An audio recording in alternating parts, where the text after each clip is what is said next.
Hello, welcome to Tabletop CP. An exciting day here in the Nerd Cave as we are embarking on the building and painting of a brand new army for us.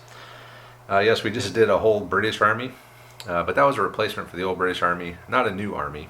This is a new army. I do have about a squad's worth of the old metal D-Day Warlord or D-Day Airborne guys from Warlord. Not enough to run a full force, but with the release of the brand new awesome plastic D-Day Airborne Curahee set, plus the two sprues that Warlord sent me as for a review, which I've already painted up, I decided that I am going to make an Airborne army.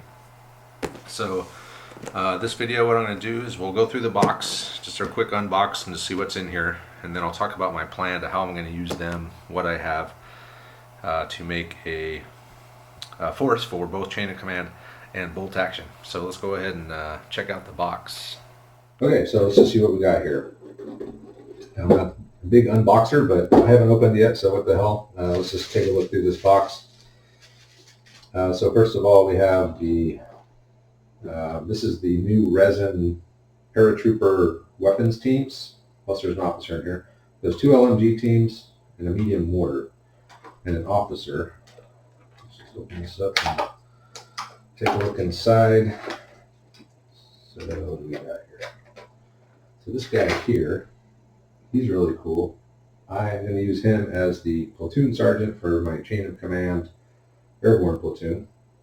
Put some first sergeants, or not first sergeant, but sergeant first class, or possibly even just staff sergeant stripes on him. He'll be the platoon sergeant, senior leader for that. It's also a cool officer just sitting on a brick wall, writing something down. I'm going to use this guy probably for either a heavy weapons platoon or an artillery platoon commander in bolt action, or possibly even a captain. Or he could just stand in as a guy to help fill out a weapons team and chain of command. So I'll just single base both of these guys. And then the rest of these are just the weapons team crewmen. And these are the new resin ones, and I mean, they look pretty good to me. They don't seem very fiddly. They seem pretty solid. And they got pretty good detail as well. So I think that those look pretty nice. So that's the resin component.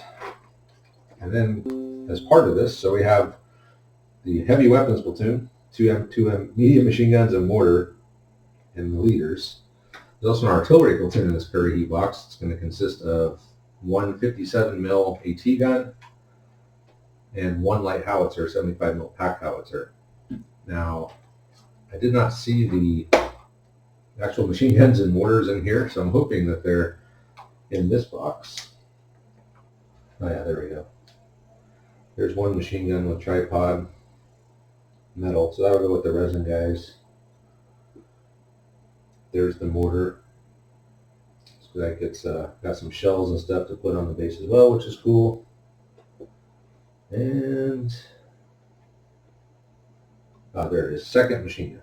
So both machine guns, mortar, and then the rest of these are going to be the 57 mil and the pack howitzer here. So we got a heavy weapons platoon, artillery platoon, leaders, and then the rest of it is going to be just 6 of these plastic D-Day Airborne sprues. So I've already done a review on these and how to paint. Super awesome, very well, very detailed, very crisp. They fit together very well. Lots of options, tons of rifles, SMGs. You got a bazooka, sniper rifle, just a lot of stuff. So that's these 6 of these, and then of course it's going to come with some bases as well. The bigger base. I have another one just like this somewhere else that I'm going to use for. I'll use this for the AT gun. I'm not sure if that light howitzer will fit on one of these or not. It might. If it does, I wouldn't mind to put it on 60 mil. And then we're going to have the decals. Which one thing that drives me crazy about these Warlord Airborne decals, there's only 3. So there's 3 sergeant stripes, 3 corporal stripes, and there's only 1 sergeant first class, 1 staff sergeant. The Americans wear one on both sides, so I don't know why they didn't, but I am ordering another, the Ranger decal sheet actually has a ton of these. Like the whole row is filled with these ranks. So I'm going to order one of those just for some more ranks. But yeah, I don't understand why they do an odd number when they need an even number per guy, but whatever. And then just the instruction or the parts list tells you what goes with what. So that's that. So one other thing I'll mention right now is all the heads for the frames come with the scrim camo. So a lot of them have the first aid pack or first aid pouch up on top. It's a very D-Day itself. I do want to kind of represent more D-Day plus maybe a few days after, long enough for a lot of these guys to maybe lose the scrim on their helmet. So what I've done a few of these, but like this guy, he's lost his scrim. I even have a few guys that just have bare helmets as well. So I've gotten a bunch of extra heads here. These are just the ones from the regular American infantry box. And they're going to be a combination of bare helmets, helmets with netting, and I'm going to take these and I'm going to mix them in with all of these just to add some variety. I mean, I do like the scrim cover, but I want them to look a little bit more D-Day plus 3 or 4 maybe, a week maybe. So some of them will have the scrim, some of them will have the just netting and bare helmet. I think that'll make a nice mix of these. If I'm not mistaken, some of these guys are even sans head. I mean, they're in there, but they're just not glued on. So I can even add non-scrim camo to the weapons teams as well. So that'll just add some variety. So that's the unbox. Pretty simple. Full army in here. Artillery platoon, heavy weapons platoon, and a full platoon of paratroopers, plus some extra leaders. So super cool. What I'm going to do now is I'm going to talk about how I'm going to take all this and build it into forces that I can use for both chain of command and bolt action. All right, so if you've watched any of my previous army planning videos for World War II stuff, you know that I build 4 chain of command, and from that I can pull bolt action armies out of that. It's much easier to build for chain of command, which is very specific with its platoon layouts. Historically accurate, it's researched, and it is what it is. You have to run it like that. Not so with bolt actions, you know, you can build the squads however you want within the restrictions that they do give you. So much easier to pull the bolt action armies out of the chain of command force. So what I have here is I have the new 2nd edition chain of command parachute infantry platoon 1944 layout. And I already have 12 done, so that's one of the squads. So 2 squads, 2 12-man squads, consisting of a junior leader with SMG, 3-man LMG team, and 8-man rifles.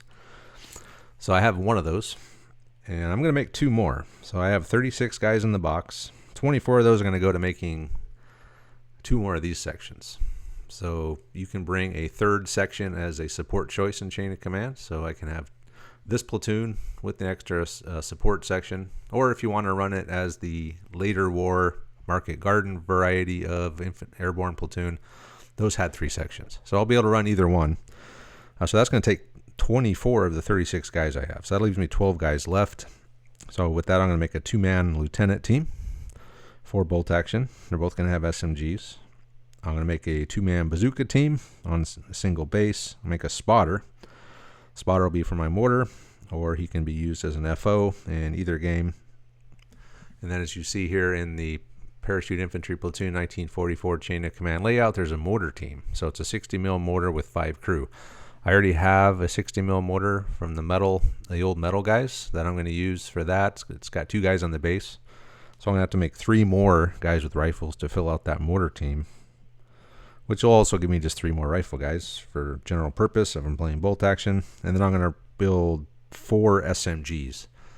And those SMGs are going to be used in bolt action, as I can use, as I can add two extra SMGs per squad on top of the squad leader's SMG. So if I want to go SMG heavy in bolt action, I'll be able to do that. So that's all 36 guys right there. knowing that I've already ordered an extra sprue off of eBay just by itself for 6 more guys. And with that, I'm going to build a 2-man sniper team. That's always a great option in either game. I'm going to build 3 BARs. So that is also an option in both games. You can bring BARs for the squad as a support choice in Chain of Command. You can also bring a BAR per squad in bolt action. And then with the last guy, I'm going to build a single carbine armed lieutenant / senior leader for the Chain of Command platoon layout. So that will give me everything I need to play both games. So that's my plan. It's going to be a challenge. They're tough to paint. Spend a little bit more time on these guys, make them look better. So it's going to take a while to get all these done, but when I'm done, it's going to be a lot of fun to run veteran elite guys on the board. Plus just the history and popularity of the Airborne guys in general, and well-deserved, of course. It's super awesome, and they're a great force, and I look forward to playing them. So that's my plan. Yeah, just let me know what you guys think about this plan, and wish me luck, and we'll see you next time.